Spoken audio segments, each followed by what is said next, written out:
el príncipe de los predicadores, Charles Spurgeon. Narrado por Samuel Andrés Chaparro Sandoval.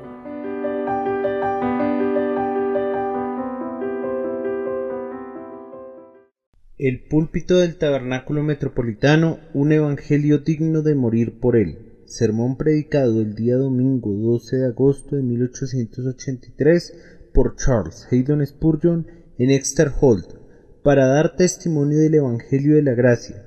Hechos capítulo 20, versículo 24.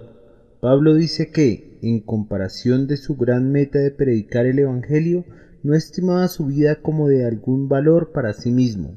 Sin embargo, estamos convencidos que Pablo valoraba mucho su vida, tenía el mismo amor por la vida que tienen las demás personas y además sabía que su vida tenía trascendencia tanto para las iglesias como para la causa de Cristo.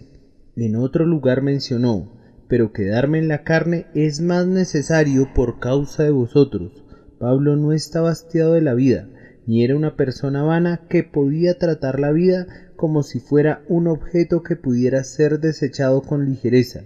Él valoraba la vida, pues apreciaba el tiempo, que es el componente del cual está hecha la vida, y trataba de utilizar al máximo cada día y cada hora, redimiendo el tiempo, porque los días son malos.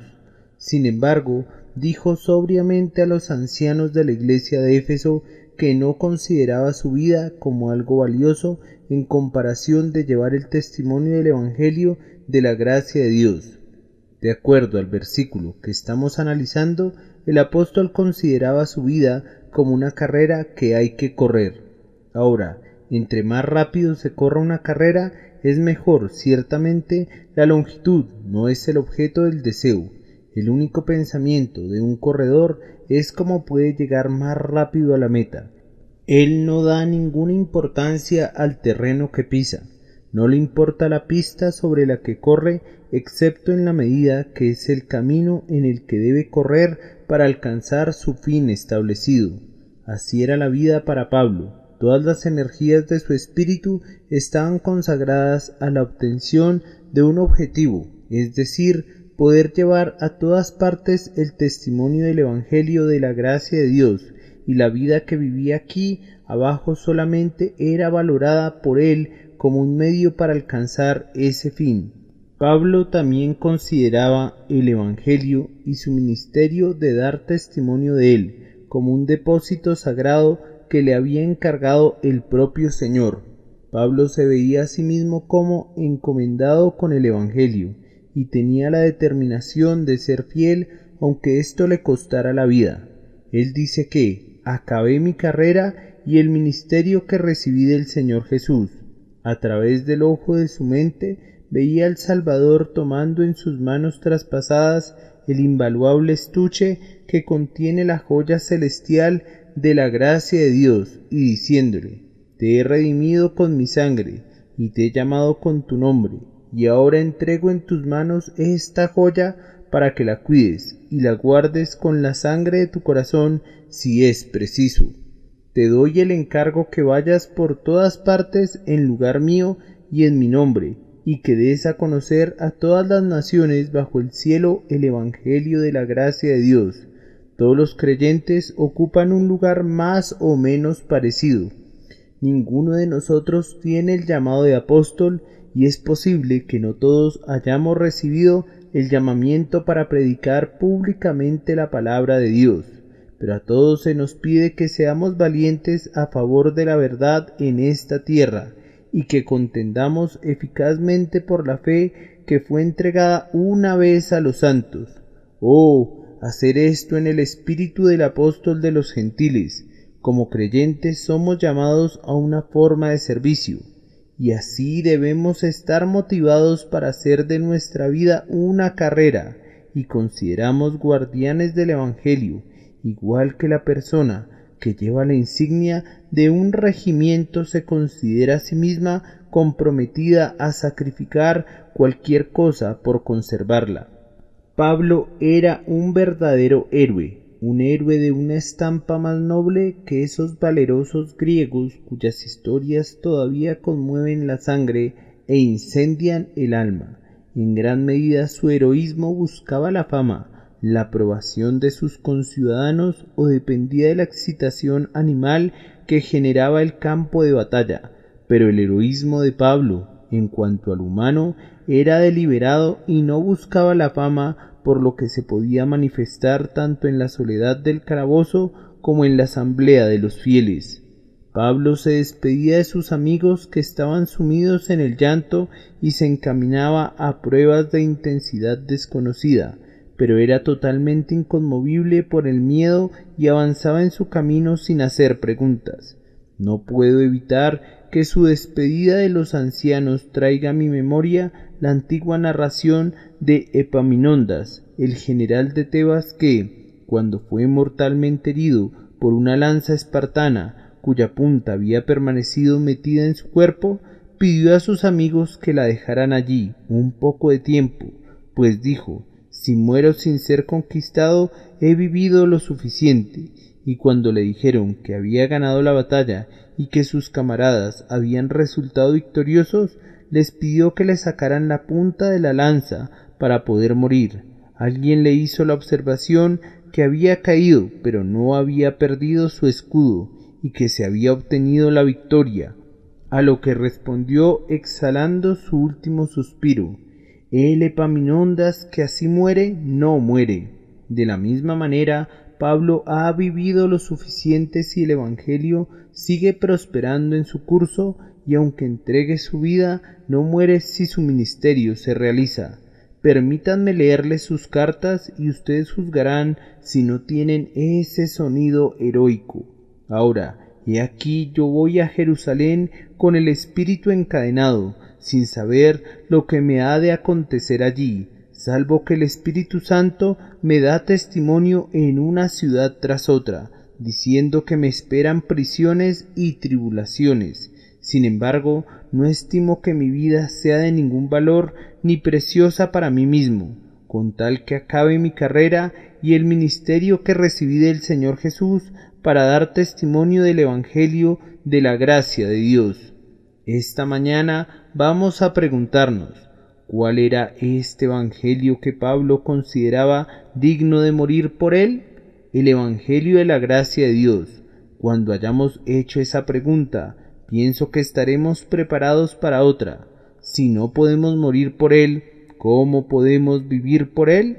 Y luego, en tercer lugar, voy a enfatizar esta consagración respondiendo la pregunta: ¿por qué debemos hacerlo?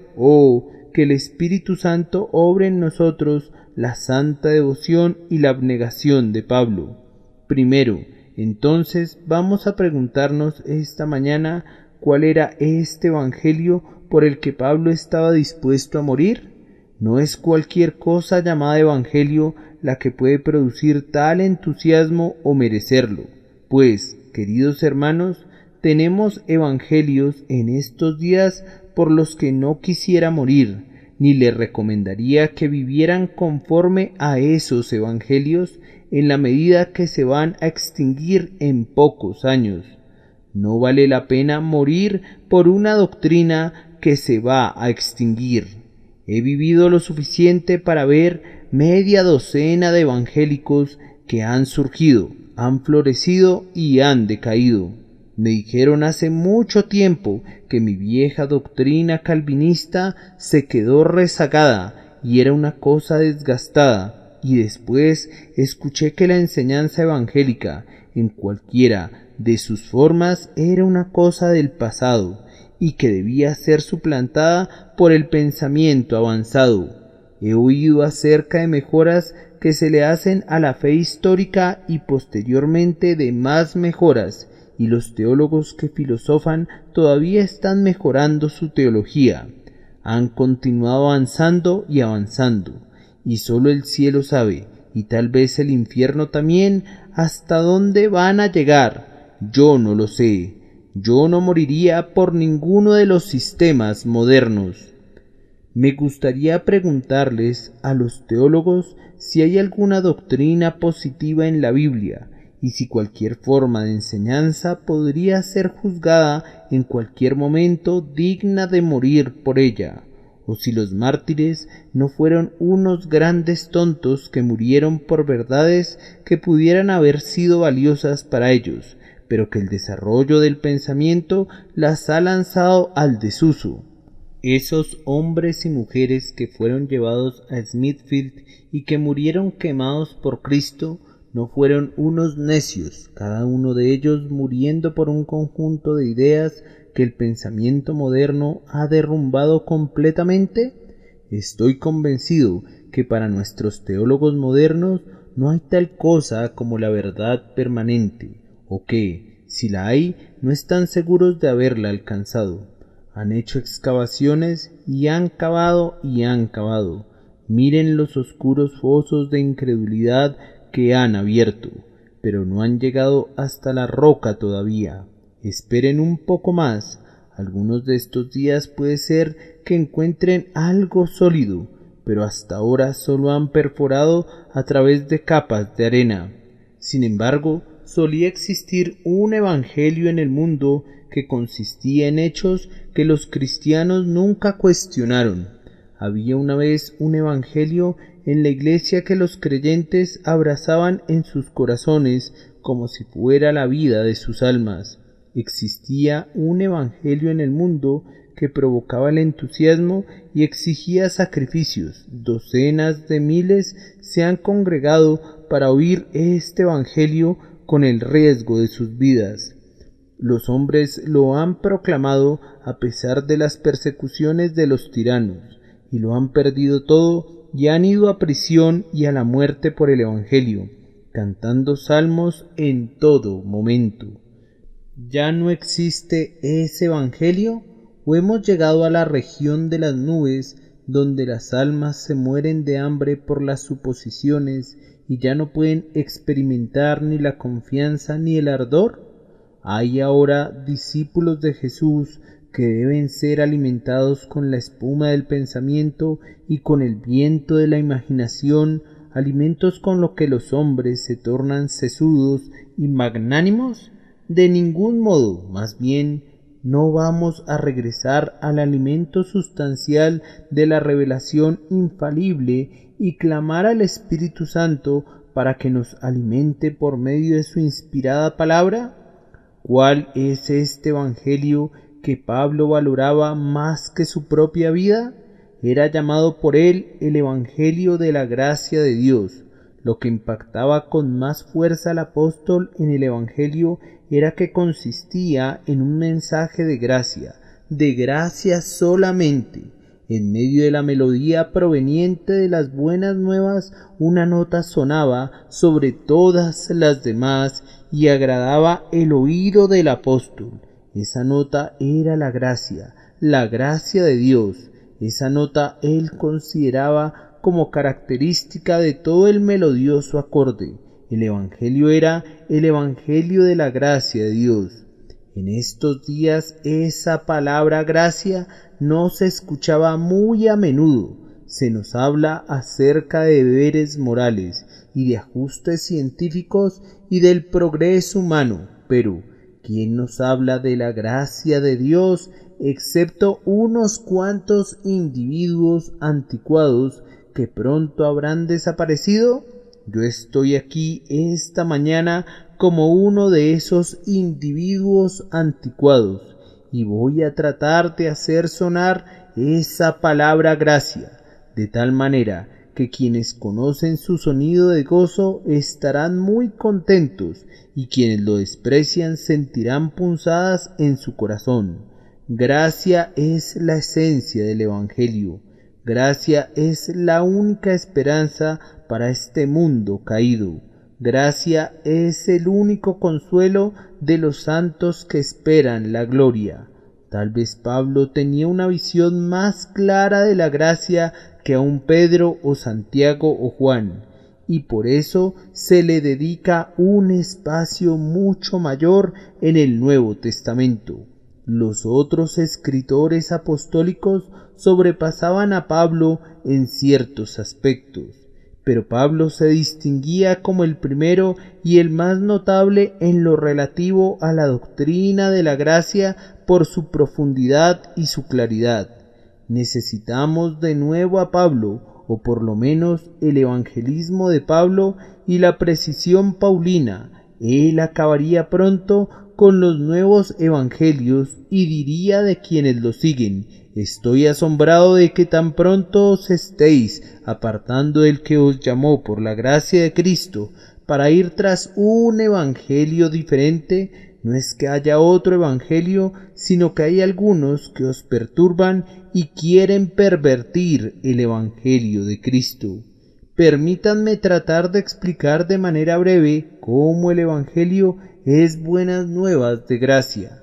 El evangelio es un anuncio que Dios está preparando para tratar con el hombre culpable sobre la base de un favor inmerecido y por pura misericordia. No serían buenas noticias decir que Dios es justo, pues en primer lugar esas no son noticias. Sabemos que Dios es justo. La conciencia natural enseña eso al hombre, que Dios castiga el pecado y premia la justicia. No es ninguna noticia. Y si fuera una noticia, no sería una buena noticia, pues todos hemos pecado y sobre la base de justicia debemos perecer. Pero es una noticia, y una noticia del mejor tipo, que el juez de todo está preparado para perdonar la transgresión y para justificar al impío. Es una buena noticia para los pecadores que el Señor borrará el pecado, cubrirá con justicia al pecador y le dará su favor, y no como resultado de que el pecador haya hecho algo o que va a hacer algo, sino por gracia soberana. Aunque todos sin ninguna excepción somos culpables y justamente condenados todos por nuestros pecados, sin embargo, Dios está listo para tomarnos del lugar donde estamos bajo la maldición de su ley, para darnos toda la bendición de hombres justos, como un acto de pura misericordia. Recuerden cómo David comprendió esto y habló al respecto en el Salmo 32. Bienaventurado aquel cuya transgresión ha sido perdonada y ha sido cubierto su pecado. Bienaventurado el hombre a quien Jehová no atribuye iniquidad y en cuyo espíritu no hay engaño. Este es un mensaje digno de que muramos por él, y ese mensaje dice que por medio del pacto de gracia Dios puede ser justo y sin embargo puede justificar al creyente en Jesús, que puede ser el justo juez de los hombres, y sin embargo los creyentes pueden ser justificados inmerecidamente por su gracia por medio de la redención que es en Cristo Jesús. Que Dios es misericordioso y lleno de gracia, y está listo para llenar de bendiciones al menos digno. Es una maravillosa noticia, digna de que un hombre se pase la vida entera divulgándola. Mi corazón da saltos dentro de mí en la medida que le voy repitiendo en este gran salón, diciendo a los penitentes, a los abatidos, a los que están desesperados que, aunque sus pecados merezcan el infierno, a pesar de ello, la gracia puede darles el cielo y hacerlos dignos de él, y eso como consecuencia de un soberano acto de amor, de manera completamente independiente de su carácter o de sus merecimientos, puesto que el Señor ha dicho: tendré misericordia de quien tenga misericordia, y me compadeceré de quien me compadezca. Hay esperanza para quien está más desesperado, puesto que no depende del que quiere ni del que corre, sino de Dios, quien tiene misericordia. Hay una puerta de esperanza abierta para quienes de otra manera solo pueden desesperar. Es como si hubiera habido un gran juicio y el juez hubiera pasado de candado en candado y un número de prisioneros hubiera sido condenado y los procedimientos legales hubieran llegado a su fin y sólo quedaran pendientes de ejecución las sentencias. He aquí, súbitamente, Las trompetas de plata de los mensajeros vestidos con vestidos de seda proclaman que el rey ha descubierto un método por el cual, sin violar la justicia, puede dar pura misericordia a los condenados y así otorgarles un perdón inmerecido, liberación inmediata de la cárcel y un lugar en el servicio y en el favor de su majestad. ¿Acaso no son estas buenas nuevas en las celdas de los condenados? ¿No es cierto? ¿No serías feliz de llevar tales noticias a los pobres prisioneros? Ah, Pablo, yo puedo entender tu santa excitación acerca de tal revelación como es la gracia inmerecida. Entiendo que estés dispuesto a gastar tu vida con tal de poder decir a tus compañeros pecadores que la gracia reina a través de la justicia para vida eterna.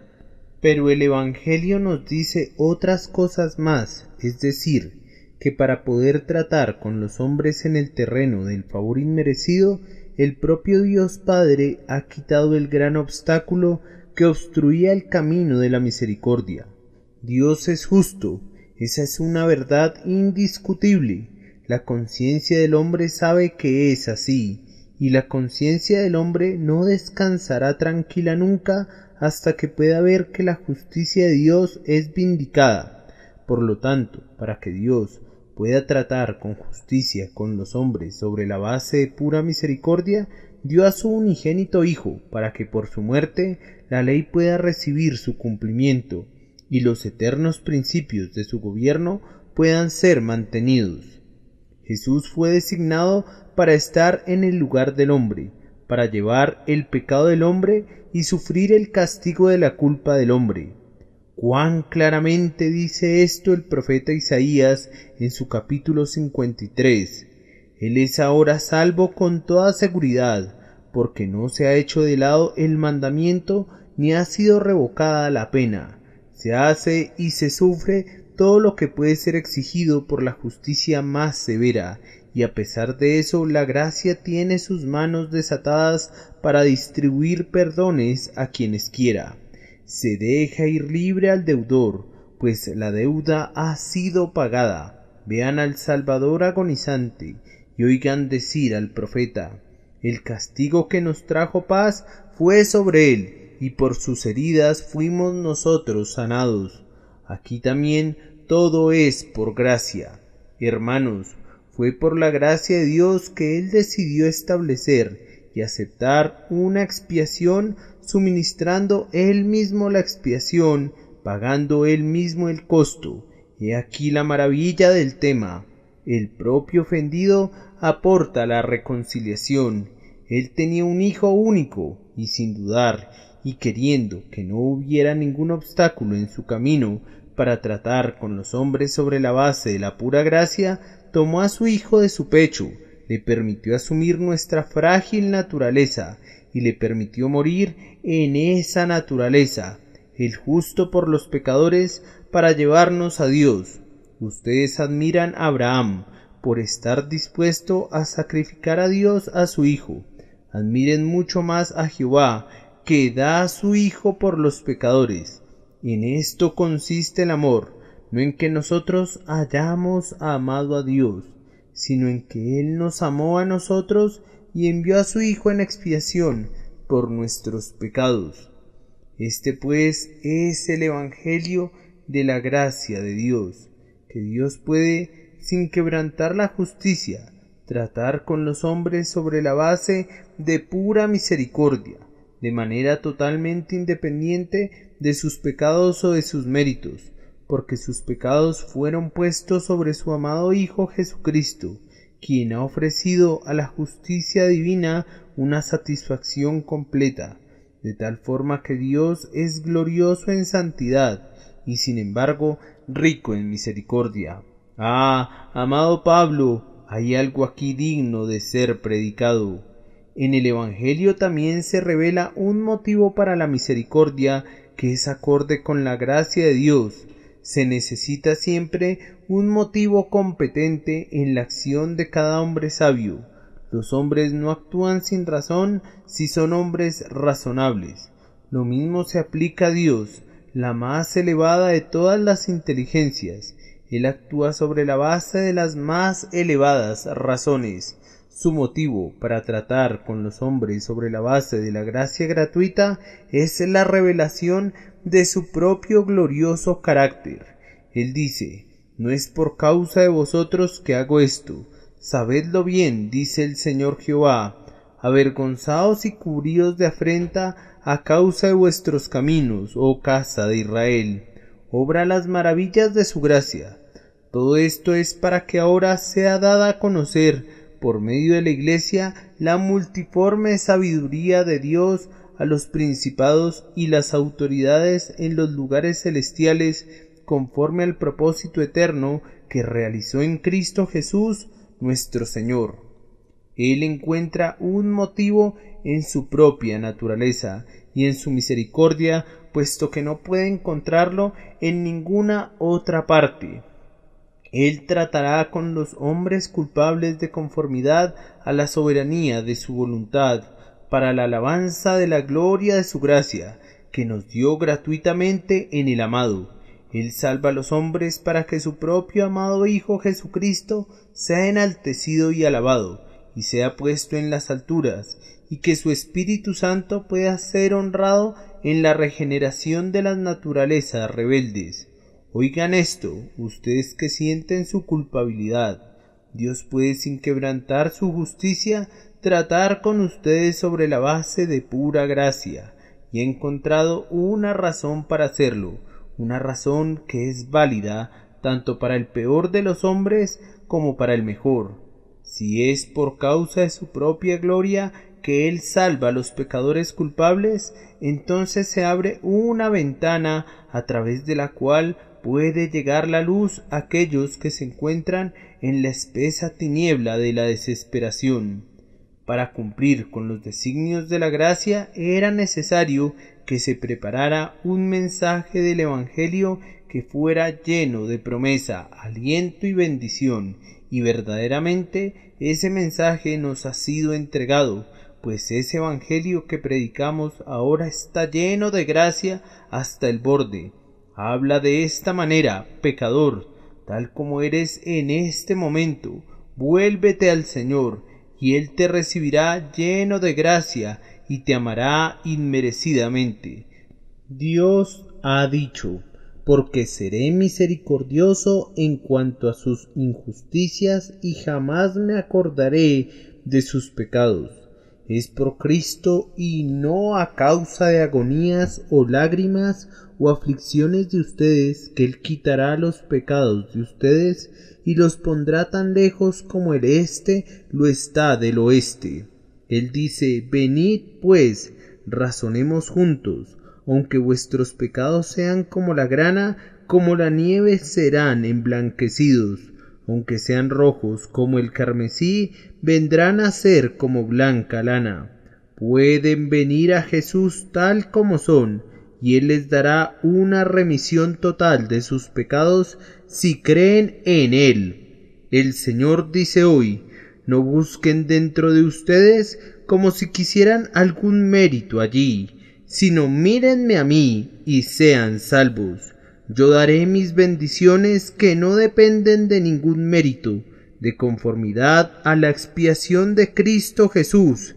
Él dice: no busquen dentro de ustedes como si quisieran encontrar fortalezas para la vida futura. Yo me he convertido en su fortaleza y en su salvación, porque aun siendo ustedes débiles a su tiempo, Cristo murió por los impíos. La invitación del Evangelio es: oh, todos los sedientos, venid a las aguas, y los que no tienen dinero, venid, comprad y comed. Venid, comprad sin dinero y sin precio, vino y leche. Vengan y sean bienvenidos, ustedes cojos, ustedes que renquean, ustedes ciegos, ustedes que se han extraviado, ustedes sucios miserables. Ustedes están invitados, no porque son buenos, sino porque son malos, no porque están llenos de esperanza, sino porque están desesperados. El mensaje del Evangelio es de gracia, porque está dirigido a quienes tienen por único mérito su necesidad. Los sanos no tienen necesidad de médico, pero los que están enfermos sí. Cristo no vino para llamar a los justos, sino a los pecadores al arrepentimiento. Vengan, pues, ustedes que están moralmente enfermos, ustedes cuyas frentes son blancas, porque están llenas de la lepra del pecado. Vengan y sean bienvenidos, pues para ustedes es proclamado con autoridad divina este evangelio gratuito. Un mensaje así ciertamente es digno de todo esfuerzo para difundirlo en todas partes, y es tan bendito, tan divino, que gozosamente derramaríamos nuestra sangre para proclamarlo. Más aún, hermanos, para que esta bendición del evangelio pueda estar al alcance de los hombres, la gracia de Dios ha adoptado un método adecuado a su condición. ¿Cómo puedo ser perdonado?, dice alguien. Díganme la verdad rápidamente. Cree en el Señor Jesucristo y serás salvo.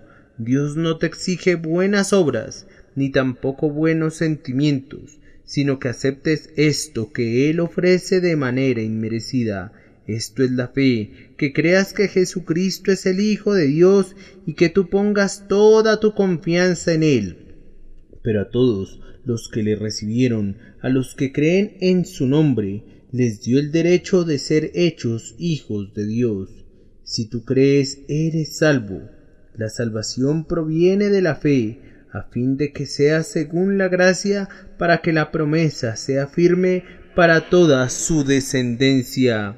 ¿Acaso dices tú, pero la fe misma está lejos de mi alcance?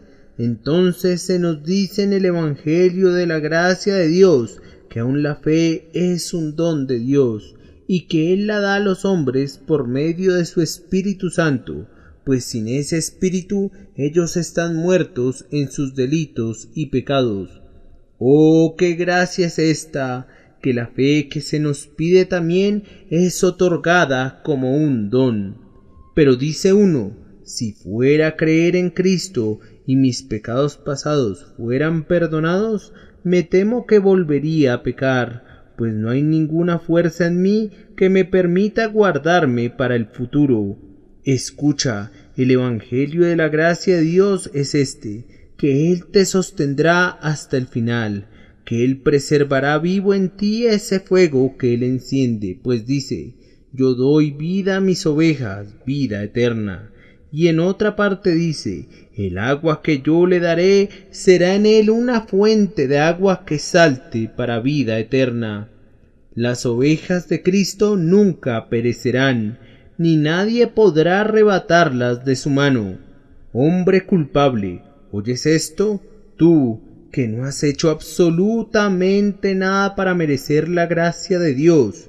Su gracia inmerecida viene a ti, sí, aún a ti.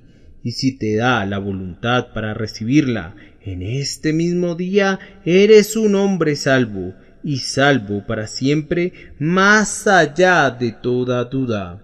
Lo digo de nuevo, este es un evangelio tan digno de que lo prediquemos, que puedo muy bien entender a Pablo cuando dice, sin embargo, no estimo que mi vida sea en ningún valor ni preciosa para mí mismo, con tal que acabe mi carrera y el ministerio que recibí del Señor Jesús para dar testimonio del Evangelio de la gracia de Dios.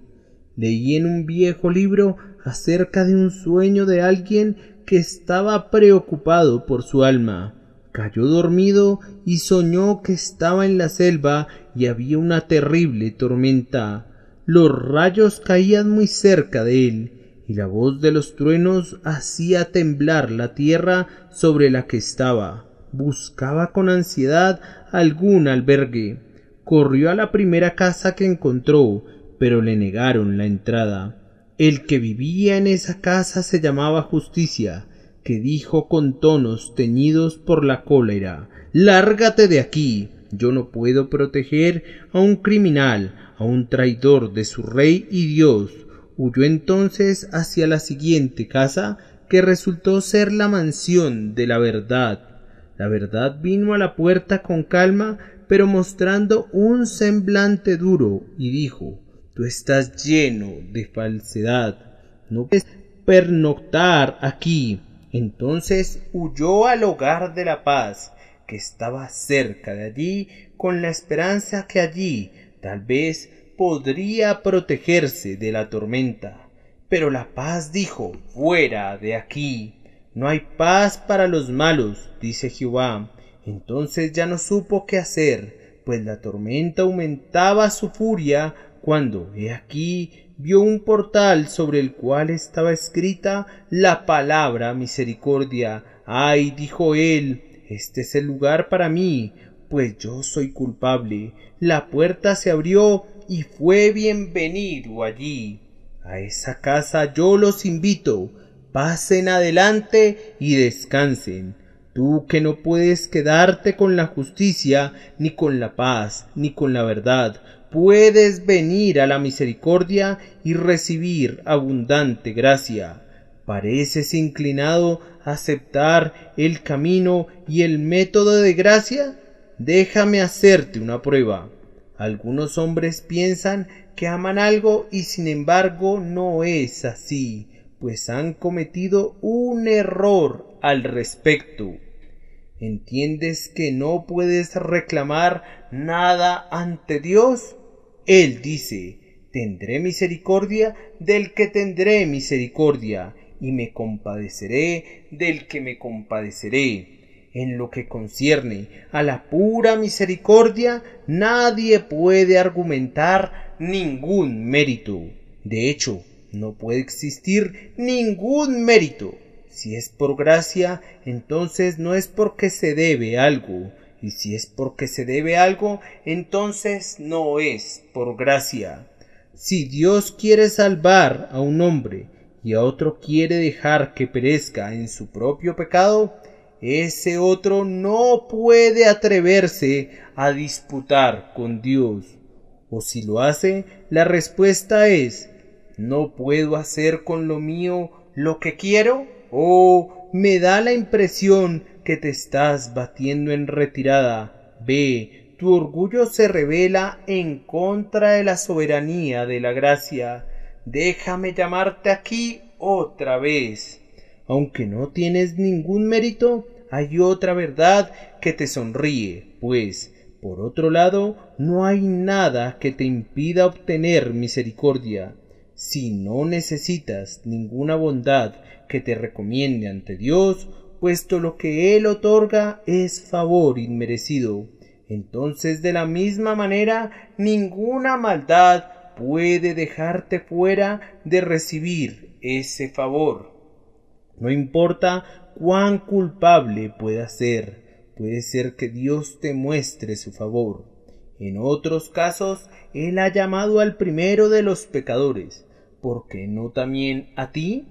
En todo caso, ninguna agravación de pecado, ni continuación de pecado, ni ninguna altura de pecado pueden constituir una razón para que Dios no te vea con la disposición de derramar su gracia sobre ti, pues si la pura gracia y ninguna otra cosa sino la gracia es lo que cuenta, el transgresor más oscuro puede ser salvo.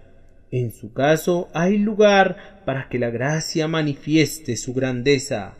He escuchado a algunos hombres que se excusan basándose en la doctrina de la elección y han dicho: ¿qué pasa si no soy elegido? Me parece mucho más sabio decir: ¿qué pasa si soy elegido?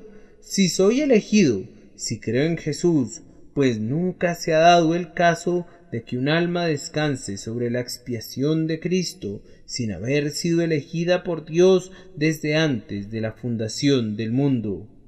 Este es el Evangelio de la gracia de Dios, y yo sé que toca el corazón de muchos de ustedes. A menudo sacude mi alma como el sonido de música marcial, cuando pienso en la gracia de mi Señor desde toda la eternidad. una gracia que es constante para su elección y permanecerá constante cuando todas estas cosas visibles desaparezcan como chispas que saltan de la chimenea. Mi corazón se llena de gozo dentro de mí cuando predico acerca de la gracia inmerecida y el amor que muere. Puedo entender por qué las multitudes se reunían en la noche para escuchar acerca de la gracia de Dios. Puedo entender a esos escoceses presbiterianos que suscribieron el pacto nacional cuando se reunían en las colinas pelonas para escuchar con los ojos llenos de brillo a Cameron, que predicaba sobre la gracia del gran rey. Hay algo en el Evangelio de la gracia inmerecida que es digno de predicarse, digno de escucharse, digno de nuestra vida y digno de nuestra muerte. Esto me lleva al segundo encabezado. Ustedes y yo todavía no hemos sido llamados a morir por Él. Pongamos todo nuestro empeño en vivir para Él. ¿Cómo podemos vivir para este Evangelio de la gracia de Dios? Respondo, en primer lugar, que si alguien vive para este Evangelio, debe haberlo recibido de Dios y debe haber recibido un llamado para servir o ministrar a ese Evangelio. Debe sentirse obligado a mantener y guardar este Evangelio, no tanto porque Él lo ha escogido, sino porque el Evangelio lo ha escogido a Él. No recuerdo exactamente quién fue, pero un cierto ministro del pasado se le dijo que no podía predicar en un determinado púlpito si sostenía las doctrinas de la gracia. Bien, dijo él, pienso que se me permitirá predicar allí, pues puedo decir con toda certeza que no sostengo las doctrinas de la gracia. Las doctrinas de la gracia me sostienen a mí. Eso pudiera ser más bien un juego de palabras, pero hay una grandiosa verdad en ello. Cuando un hombre escoge y selecciona su credo, las probabilidades son que muy pronto escogerá de nuevo y seleccionará otra la próxima vez. Hay alrededor del amor que constituye nuestra bendición doméstica un algo de necesidad. Nuestro cónyuge amado fue una vez elegido por nosotros, y sin embargo nosotros no pudimos evitarlo. Fuimos arrastrados y dominados, y así terminamos por casarnos. No todo se debió a una elección, también hubo un poder místico que encadenó nuestros corazones. Estoy seguro que así sucede también con las doctrinas de la gracia si creemos en ellas. Las escogimos con un alma decidida, pero sin embargo fuimos constreñidos a escogerlas y no hubiéramos podido hacer otra cosa. Para mí no hay sino una forma de doctrina, no conozco otra. Hermanos, no puedo creer otra cosa que aquello que prediqué hace aquí casi 29 años en este púlpito. Creo que he leído tanto como otros hombres y conozco la mayor parte de las divagaciones de los pensadores más novedosos, pero nunca he alcanzado su secreto y nunca voy a lograrlo. Aborrezco la simple idea de hacer una mejora al Evangelio que Pablo predicó. Yo soy hoy lo que era cuando, siendo un joven, prediqué a las multitudes en este lugar. No he progresado en mi teología ni un ápice. Creo que ahora puedo predicar mejor con un conocimiento experimental de la verdad, pero lo que prediqué hace 33 años es lo que predico hoy. Ustedes conocen la historia del muchacho que se paró sobre la cubierta que se incendiaba porque su padre le dijo: «Párate allí», y yo deseo imitar su firmeza. Otros muchachos podrían ser más sabios que él, pero su sabiduría fue la obediencia. Yo prefiero obedecer a Dios que ser sabio con mi propia sabiduría. El Evangelio que la Biblia ha revelado y que el Espíritu Santo me ha enseñado es el que debo predicar y ningún otro. Soy incapaz de creer en lo novedoso de la hora. Debo permanecer en mi vieja fe. Yo quiero decir con Lutero, no puedo evitarlo, que Dios me ayude. No conozco ningún otro evangelio hoy que el que conocí cuando por primera vez creí en Jesús. Sé que somos salvos por gracia, por medio de la fe, y eso no de nosotros, pues es un don de Dios. ¿Qué más necesito saber? Ustedes pueden dejar esta roca si quieren, hermanos míos, pues tal vez pueden nadar muy bien, pero yo me debo quedar donde estoy, pues de lo contrario me ahogaría. Cuando se escuche el chasquido de la condenación, yo estaré aquí, con la ayuda de Dios, creyendo el Evangelio de la gracia de Dios, y no creeré en ningún otro credo. Espero que haya algo de pegadizo y pertinaz que ayudará a preservar, sino a difundir el Evangelio. La firmeza en estos tiempos específicos tiene un valor especial, y yo los exhorto a tener esa firmeza. Les suplico que se mantengan firmes mientras vivan en ese Evangelio que han recibido, en el Evangelio de la gracia de Dios. La siguiente cosa que hizo Pablo fue darlo a conocer. Donde quiera que iba publicaba el Evangelio. Esto es lo que debemos hacer. Oh, dice alguien, no puedo darlo a conocer. ¿Por qué no? Pues soy una persona de no muy buena apariencia, y no creo que la gente me miraría con respeto. Es lo mismo que decían de Pablo, su presencia personal es débil. Oh, pero yo no soy un buen orador. Justamente eso es lo mismo que decían de Pablo, su discurso es despreciable. Oh, pero si yo fuera a decir algo, no podría adornarlo con figuras del lenguaje o ilustrarlo con un símil. No podría ni siquiera citar alguna poesía para afinar mi presentación. Pablo también usaba un lenguaje muy sencillo. Dice, no fui con excelencia de palabras o de sabiduría. Muchos de los otros maestros eran grandes oradores, pero Pablo siempre quiso huir de la oratoria. Él se preparaba para predicar y dejaba que la verdad fluyera de su boca con libertad, a su manera. Y creo que en estos tiempos necesitamos una raza de predicadores que no sean finos o académicos o retóricos o sensacionales, hombres de quienes digas cuando los hayas escuchado, no puedo explicarme por qué la gente se congrega a escuchar tal ministerio. La única razón por la que asisten es por la que el hombre dice, pues no lo dice grandiosamente ni parece tampoco que quisiera hacerlo. Parece que lo único que quisiera es sacar el mensaje de su corazón y ponerlo en los corazones de la gente. Eso es justamente lo que Pablo hacía. ¿Acaso no crees que podrías predicar el Evangelio de la manera en que Pablo lo hacía?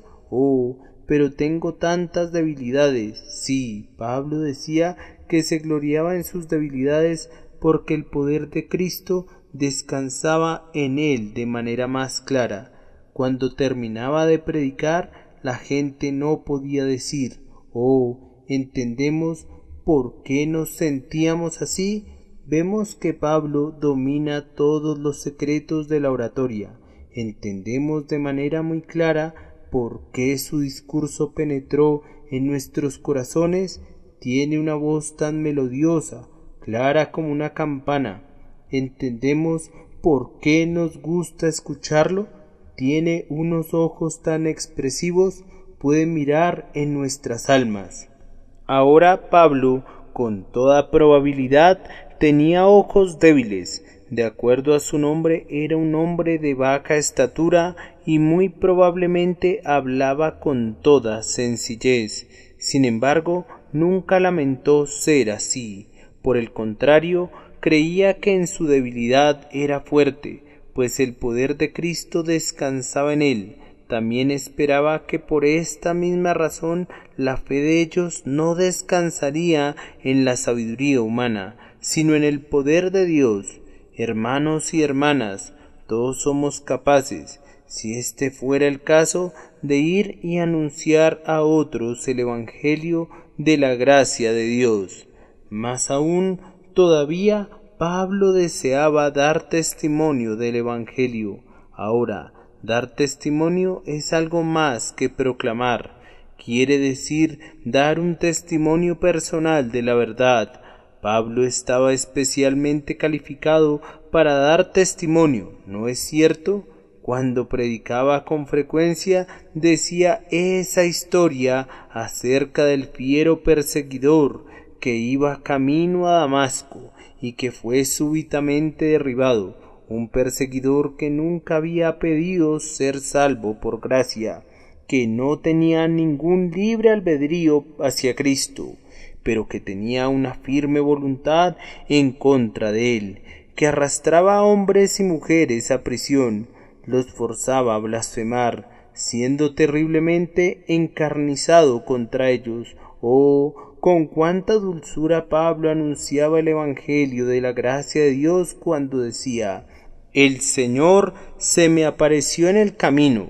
No obstante, por esta razón recibí misericordia para que Cristo Jesús mostrase en mí, el primero, toda su clemencia, para ejemplo de los que habían de creer en él para vida eterna». Amigo, ¿no podrías tú contar tu conversión y hacer saber a los hombres cómo la gracia inmerecida vino a ti cuando no la estabas buscando? Pablo no terminaba allí. A menudo contaba sus consuelos, como el Evangelio lo había confrontado cuando había sido apedreado y juzgado por falsos hermanos, y sin embargo había sido sostenido por la gracia de Dios. Pablo podía comentar también acerca de sus gozos celestiales, cuán a menudo había sido elevado, recibiendo el triunfo en Cristo al alimentarse con el Evangelio de la gracia de Dios. Su experiencia personal del poder del Evangelio en sí mismo fue lo que él usaba como el grandioso instrumento y argumento para difundir el Evangelio. Esto es el significado de dar testimonio.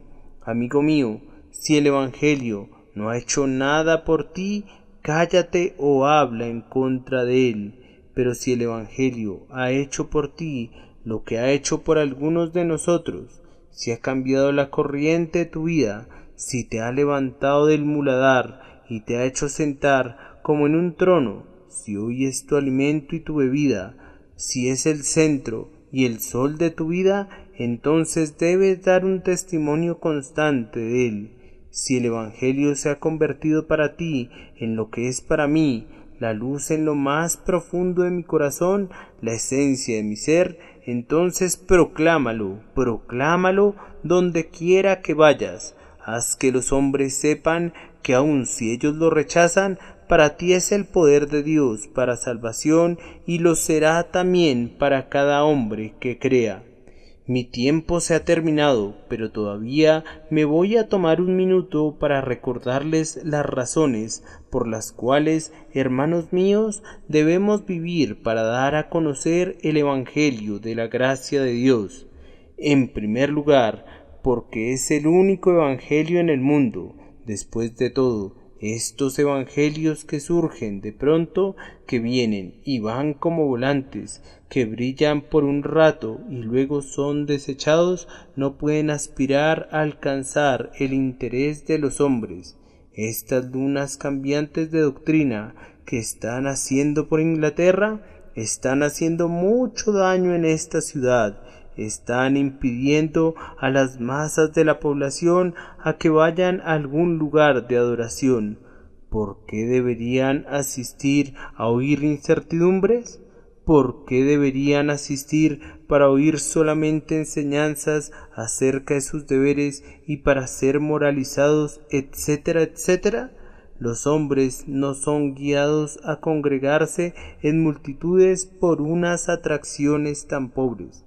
No estoy seguro que deba atravesar la calle domingo a domingo para escuchar simplemente un ensayo moral. Prefiero quedarme en casa y leer el periódico, pero para oír el Evangelio de la gracia de Dios vale la pena caminar una milla. Si ese Evangelio fuera predicado con sencillez en todas nuestras iglesias y capillas, les garantizo que veríamos muy pocos espacios vacíos. La gente vendría para oírlo, pues así lo han hecho siempre. Es el Evangelio sin gracia el que hace morir de hambre al rebaño, abandonando los pastos. Es el razonamiento de Socinio, quien presentaba a Jesús como la revelación de Dios, pero que sin embargo era únicamente hombre, el que guía a los hombres a tratar el ministerio y la adoración pública con desprecio. El viejo evangelio es un olor agradable que atrae a las masas. Cuando Whitefield tronaba predicándolo, ¿qué lugar era lo suficientemente amplio para albergar a los miles? El hombre necesita algo que dé ánimo a su corazón en su trabajo y le dé esperanza bajo la convicción de pecado. Como el sediento necesita el agua, así el hombre necesita el evangelio de la gracia de Dios. Y no hay dos evangelios en el mundo, como tampoco hay dos soles en los cielos. Solo hay una atmósfera en la que nosotros respiramos y un solo evangelio por el que vivimos, porque nadie puede poner otro fundamento que el que está puesto, el cual es Jesucristo. Por tanto, proclamen el evangelio para que los hombres no mueran por falta de conocimiento de él. A continuación, háganlo porque es para la gloria de Dios. ¿Acaso no ven cómo glorifica a Dios? Coloca en un lugar muy bajo al pecador, hace que el hombre no sea nada, pero Dios es todo en todo. Pone a Dios en un trono y arrastra al hombre en el polvo, y luego, dulcemente, lleva a los hombres a adorar y dar reverencia al Dios de toda gracia, que pasa por alto la transgresión, la iniquidad y el pecado. Por tanto, proclámenlo. Proclámenlo porque así ustedes glorificarán a Cristo. Oh, si viniera a este púlpito esta mañana, con cuánta alegría haríamos un lugar para él. Si sólo pudiéramos ver su cabeza, esa querida cabeza majestuosa, ¿no nos inclinaríamos todos para adorarlo? Y si luego él hablara y dijera: amados míos, he encomendado a ustedes mi evangelio, manténganlo fielmente tal como lo han recibido. No permitan la entrada de las nociones ni las invenciones de los hombres, pero sostengan la verdad tal como la han recibido, y vayan y proclamen mi palabra, pues tengo otras ovejas que todavía no están en mi rebaño, que deben ser traídas, y ustedes todavía tienen hermanos que son pródigos, y ellos deben venir a casa. Yo digo, si él viera a cada uno de ustedes en el rostro y les hablara así, su alma respondería: Señor, voy a vivir para ti, voy a darte a conocer, voy a morir por ti si es necesario para publicar el evangelio de Jesucristo. Ahora, si ustedes y yo nos levantáremos este día y que el Espíritu Santo de Dios nos ayude a hacerlo y comenzáramos a proclamar el Evangelio de la gracia de Dios, ¿saben lo que pienso que pasaría con seguridad? Yo profetizo los mejores resultados. Nos dicen que los males de todo tipo se están fortaleciendo, y hermanos, oscuramente profético, nos dicen que tiempos terribles vienen, y no puedo decirle cuán terribles van a ser. La nefasta influencia del Papa va a regresar, de acuerdo a algunos, y nuevamente la ramera de las 7 colinas va a dominar en toda la tierra. ¿Acaso es así? Ya lo veremos. Si ustedes proclaman el Evangelio con denuedo, les digo que no será así. Si el Evangelio de la gracia de Dios es predicado de manera completa y cierta, no puede ser así. Escuche lo que vio Juan. Vi a otro ángel que volaba en medio del cielo que tenía el Evangelio eterno para predicarlo a los que habitaban en la tierra, a toda nación y raza y lengua y pueblo. Decía a gran voz: temed a Dios y dadle gloria. Ven a ese ángel. Observen lo que sigue. Detrás de ese ángel, muy cerca, vuela otro heraldo celestial. Y siguió otro ángel, un segundo, diciendo: ha caído Babilonia la grande. Todas las naciones habían bebido del vino de la furia de su inmoralidad. Vuela, ángel del Evangelio eterno, vuela, pues con seguridad, en la medida que mantengas tu vuelo, ese otro ángel te seguirá proclamando la caída de Babilonia y de cualquier otro sistema que se oponga a la gracia del Señor Dios Todopoderoso. Que el Señor los mueva por su nombre. Amén.